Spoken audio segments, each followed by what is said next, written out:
If you're looking to upgrade your old graphics card to a new old graphics card, like you have a 1660, and you want to upgrade to a higher tier graphics card, I want to do a comparison between series and between tiers of graphics cards.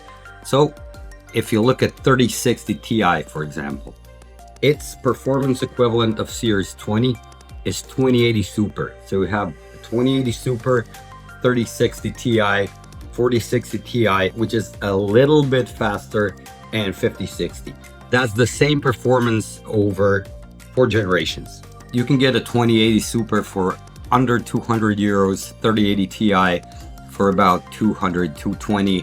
4060 Ti is very expensive and I wouldn't recommend you buy it. 5060 is about 300. Let's go up a bit in performance. Now we have a 3080 and 4070. Those are the same card performance wise. They trade blows. You have a wider bus width on the 3080, but you have only 10 gigs of RAM in most of the variants, and 4070 has a much lower power consumption and is generally a better investment, but it is about 100 euros more. Now we have 4070 Super and 5070, which are basically the same performing cards, but the 5070 has ×4 frame gen, which 4070 Super does not. It has ×2. I don't believe in frame gen, so fuck it. I don't play at higher frame rates than 144. So yeah, we also have a 3090, which is too expensive. You can get a 4070 Super for about 450 euros, and you can get a 5070 for about 550. One great advantage of the 50 series is how overclockable they are. It's like you have a 4080, that's the next tier up.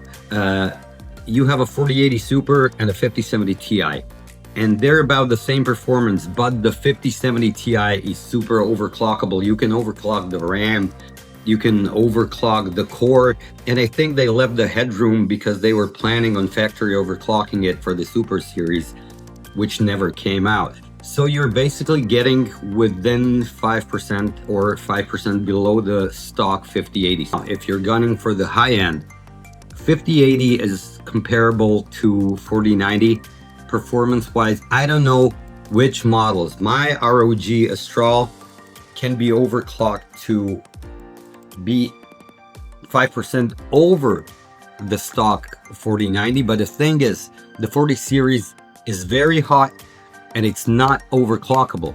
So with normal air cooling, my 5080 overshoots the 4090 performance. The 4090 has its own advantages, and it's basically, I wouldn't say it's a better card, but it's a better card, if you know what I'm saying. You can get almost a 5080 out of a 5070 Ti, and you can get over the 4090 performance with my card and, for instance, MSI Vanguard.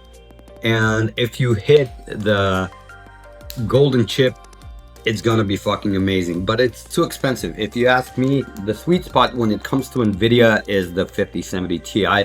If you are into high-end gaming, and please do not listen to people online that tell you that it's not enough for 4K gaming. I finished so many games on my 4070 Super in 4K, and I was super happy with the frame rates and with whatever. You just lower the textures. Also, 12 gigs of video memory is still fucking enough.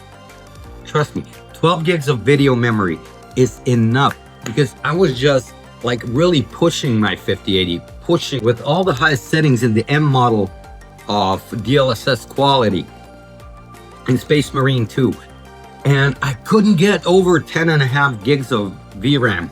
I couldn't get over it.